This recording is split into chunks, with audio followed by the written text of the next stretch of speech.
3 times a day, Wild Bill Hickok, the town marshal of Abilene, Kansas, emerged from the Alamo Saloon and strolled up and down the length of Main Street, just as he'd done hundreds of times before. On this day, however, he was approached by a leading citizen who asked if he had seen the offensive mural painted outside on the Bull's Head Saloon.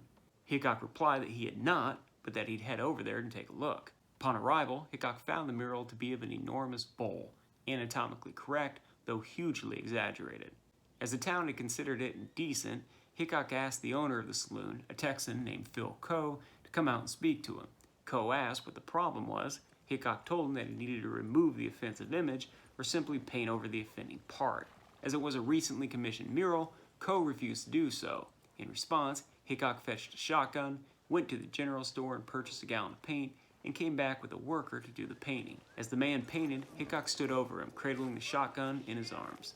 While many expected a fight, none came, and for the time being, trouble had been headed off between Hickok and Coe. Hickok always had a fondness for less respectable women, having been in a relationship with Mattie Silks, the madam of Abilene's leading house of ill repute. In time, however, Hickok turned his attention to Jessie Hazel, one of the girls that worked for Mattie. Hickok obviously knew how Jessie made her living, which he tolerated so long as when she was off the clock, she was also off limits to other men. As fate would have it, though, Jessie Hazel soon started up a relationship with Phil Coe, the owner of the Bull's Head Saloon. When Hickok heard about this and got word that Jessie and Phil were drinking together in a local saloon, the infuriated marshal stormed in, and a gunfight would have certainly erupted had it not been for the fact that Coe was unarmed. As Hickok wasn't a murderer and therefore wasn't about to shoot an unarmed Coe in cold blood, he could do nothing but fume. Coe, who was bigger and stronger than Hickok, threw him out. Hickok was humiliated.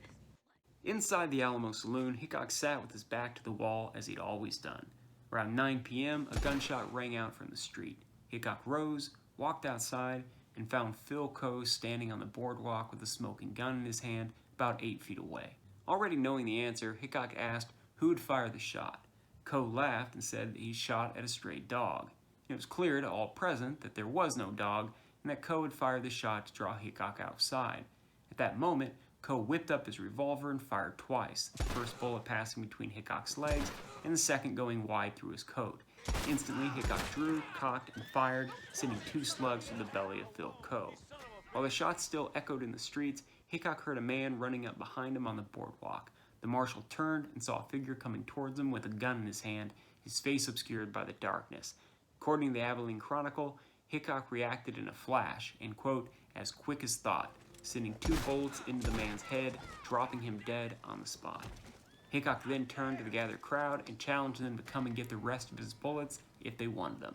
Nobody took him up on his offer. It was at this point that Hickok holstered his guns, turned, and walked over to the mystery man he had shot in the head. And it was his friend and city jailer, Mike Williams, who had been running to Hickok's aid.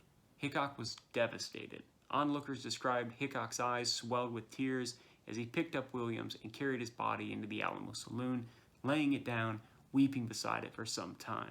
Hickok insisted on paying for Mike Williams' funeral and later visited Williams' widow to express his regret and to try to explain how the shooting happened.